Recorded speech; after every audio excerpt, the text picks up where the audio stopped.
Parshas Beshalach begins, or I should say continues, the journey of the Jewish people as they start to experience the Exodus. Last week, Parshas Bo, finally the Jews get out of Egypt. Parshas Beshalach begins to describe their journey through the wilderness. And as we've described many times, Kadosh Baruch Hu says, I'm not going to take you on the most direct route straight up to Eretz Yisrael, because that has risks. That when you start to face the adversity of the Pelishtim, maybe you'll just turn around and go right back home. So Kadosh Baruch Hu says, no. HaShem says, no, we're going to first spend some time in the desert, not too long, or it shouldn't have been too long, before the sin of the spies, of the Meraglim, but ultimately they find themselves a little bit detoured away from the typical route towards the land of Eretz Yisrael in front of the Yam Suf. Now, for the Yam Suf was an overwhelmingly difficult experience. Why?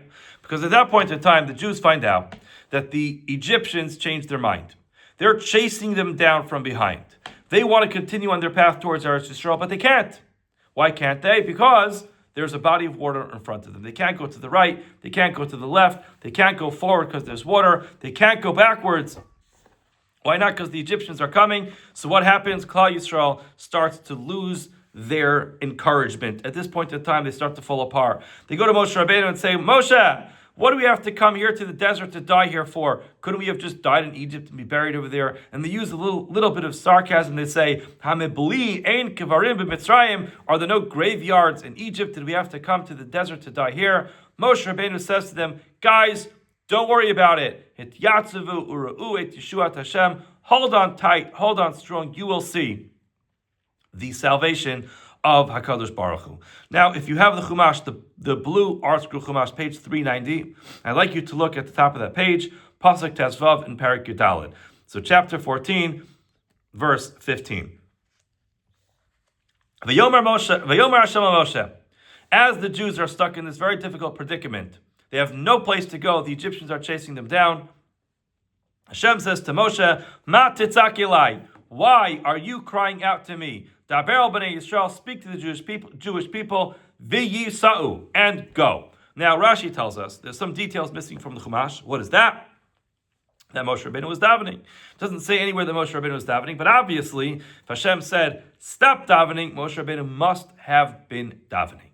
Now, is that the right thing to do? One would assume, of course, that's the right thing to do. The Jewish people are stuck in an overwhelmingly difficult predicament. They have no place to go. They're facing the threat of their enemies, the enemy that enslaved them for 210 years. So, of course, what do? You go to HaKadosh Baruch Hu and say, Hashem, you've done so much to help us up until now. We find ourselves stuck again. Please help us again. However, Hashem says to Moshe, Ma titzak elai. Why are you crying out to me? Rather, Daber al Bnei Yisrael, speak to the Jewish people, v'yisa'u, and go. Now, the obvious question over here is, what was Hashem saying? What do you mean? Why should Moshe not daven? What else should he do? Rashi tells us and teaches us such an important lesson of leadership. What's that lesson? If you look at Rashi, Rashi says, Limdanu, this teaches us, Shaya Moshe omeid u'mispalel. Moshe was standing up there and davening. So Amar lo HaKadosh Baruch Hu, Hashem says to him, Lo eit ata laharich b'tefillah. Now is not a good time to engage yourself in extensively long tefillos. Why? She Yisrael misuna batzara. Klal Yisrael is in a difficult time. Now again, what is Rashi saying? Klal Yisrael is in a difficult time. What do we do? When Klal Yisrael is in a difficult time, we daven. But I think Rashi is teaching us that Moshe Rabbeinu was being taught by Kadosh Baruch Hu an overwhelmingly important lesson of leadership. When Klal Yisrael, when the Jewish nation was looking at Moshe Rabbeinu, relying on Moshe Rabbeinu to help them, Moshe Rabbeinu, of course, should be davening, but a short tefillah. You go to HaKadosh Baruch Hu and say, Hashem, I need some help. I don't know what to do. Be there for us. Help us out. Bring us the Yeshua, the salvation that we need, but not a long tefillah. Why? Because when Klal Yisrael turns to Moshe Rabbeinu and they see Moshe Rabbeinu engaged in a long tefillah, it's discouraging. It looks like our leader has no idea what to do. And therefore, says HaKadosh Baruch Hu, at the time that your flock is relying on you, give them courage. Be with them. At a time of difficulty, be with them, sit with them, be empathetic to them, be sympathetic to them.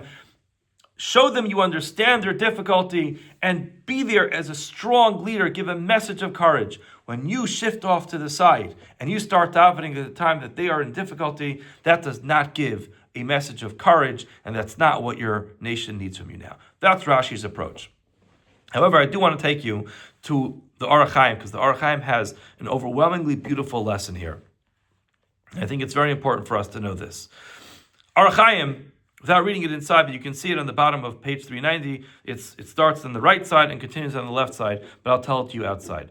Orach Chaim says that HaKadosh Baruch Hu said to Moshe Rabbeinu, you know, Moshe, you're right. Under normal circumstances, when Klal Yisrael find themselves in a difficult situation, what do? You are ma'arich b'tfilah. You engage yourself in long tfilos. You go to HaKadosh Baruch Hu and say, HaShem, please help us, and you daven and daven and daven until you get to salvation. However, this circumstance was different. Why? Orach Chaim tells us something very painful. The Medrash writes and teaches us that Klal Yisrael at this point in time was not in good standings. The long and difficult experience in Mitzrayim had caused them to drift away from HaKadosh Baruch Hu, to drift away from HaShem. HaShem said to Moshe Rabbeinu, what you need now is a miracle. But miracles don't happen for nothing. Miracles always need to be latched on to something, some type of good merit. Says HaKadosh Baruch Hu to Moshe Rabbeinu, they are depleted. There's nothing left. I want to perform a miracle for them, but I need to latch it onto some kind of good merit. But there's nothing left in the bank. And therefore, tefillah is not the right tool. What is the right tool, says Hashem? Hashem says to Moshe, v'yisa'u. Let them just go. Where should they go? They should go into the water. Why should they go into the water? Says Orach Chaim, they need to show that they have faith in God. If they do one little leap of faith, they start walking into the water with that belief that HaKadosh Baruch Hu, that Hashem is going to save them, that merit will be the merit that they will hang the miracle of splitting the Red Sea on. Now again, imagine this. What happened at the end? None of them went in. One person went in. Who? Nachshon ben Aminadav. We're taught that Nachshon was the only one who had the faith to just walk into the water, saying, I know that Klal Yisrael will not be abandoned. The Jewish people will not be abandoned. Hashem will be there for us. I don't know what this is going to look like. I can't go backwards. I can't go to the right. I can't go to the left. I'm just going into the water. He goes into the water, and then Hashem says, wow, a person of faith, a nation of faith. I'm going to latch the miracle of the splitting of the Red Sea on that person's faith. And he splits the Red Sea with that idea. In other words, when Hashem says, Matitzak Elai, why are you crying out to me? Hashem was saying, crying out's not the tool that works now. Rather, let me give you an idea of something that will work. Daber el Bnei Yisrael, tell the Jewish people, v'yisa'u, that someone should show faith. That leap of faith, that demonstration of faith, is the tool that you need for this miracle. There's something in this Orach Chaim that I think is so important for a Jew to know and understand. And that is, we have to understand who Hashem is. Who is Hashem? Who is HaKadosh Baruch Hu? Sometimes we think of Hashem as Midas Hadin, the attribute of justice. Sometimes Midas Harachamim, the attribute of compassion. And I think this Orach Chaim teaches us that even when we find ourselves in a situation where we're facing the attribute of justice, Hashem says to us, let me teach you the tools of the trade. Imagine a person is facing a judge. I don't know, perhaps they're accused, they're indicted for some kind of crime. They'll always go before an attorney who's going to sit with them and say to them, this is what the judge wants to see from you. This is what you need to show the judge. They'll probably say, don't argue with excuses. Show that there's an element of remorse. Show that there's an element of accountability. Show them that you're going to be different in the future. Don't try to excuse yourself and get yourself out of it, showing you didn't do anything wrong. Rather, show some element of remorse. But imagine you go before the judge himself. and you say, Judge, what can I say to you in the courtroom that's going to get you to give me a good judgment? The judge is going to say, are you crazy? You asking me for advice to rig the system? Don't talk to me about that. I want the real facts. Talk to your attorneys for advice. But HaKadosh Baruch Hu is the Dayan HaEmes, the ultimate judge. He doesn't work that way. HaKadosh Baruch Hu is so invested in Klal Yisrael. HaKadosh Baruch Hu wants us to be successful. And when we don't know what we're doing, we don't know how to reach that success, HaShem swoops down and says, here's the tool that you need. You don't realize, you don't know what you're doing. Your attorneys are not getting it.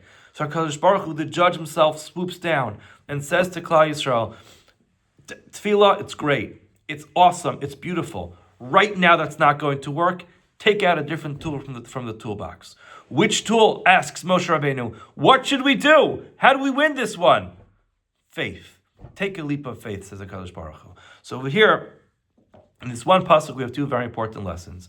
Lesson one from Rashi.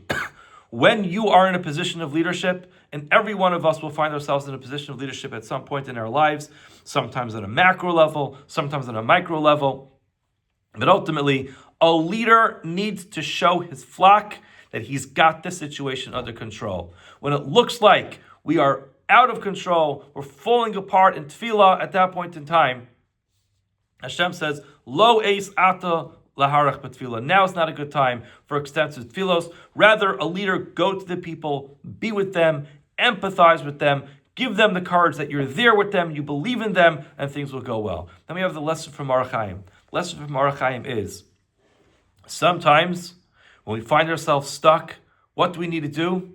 We need to take a leap of faith. HaShem comes down and tells us, when you're all depleted, just take a leap of faith. One person's leap of faith was enough to carry the entire Jewish nation. But an even deeper lesson from Orach Chaim, which is, we have to know who HaShem is. HaShem is not this scary man with a big, long white beard and a pitchfork, just waiting to punish us. HaKadosh Baruch Hu, even when he realizes that we've made such serious mistakes, and we really don't deserve it anymore, HaKadosh Baruch Hu, as the Dayan HaEmes, as the true judge, comes out of his chambers and says, let me tell you how to win this one. I love you guys so much. I want to give you the solution that you need to be able to win this one. Ladies and gentlemen, have a wonderful Shabbos and a wonderful day. And don't forget these lessons. A lesson in leadership, a lesson of faith, and a lesson in understanding how much HaKadosh Baruch Hu is so invested and deeply connected to us that even when we don't have what we need to be able to succeed, HaKadosh Baruch Hu comes down and says, let me hand it to you. Let me give it to you. Have a wonderful Shabbat.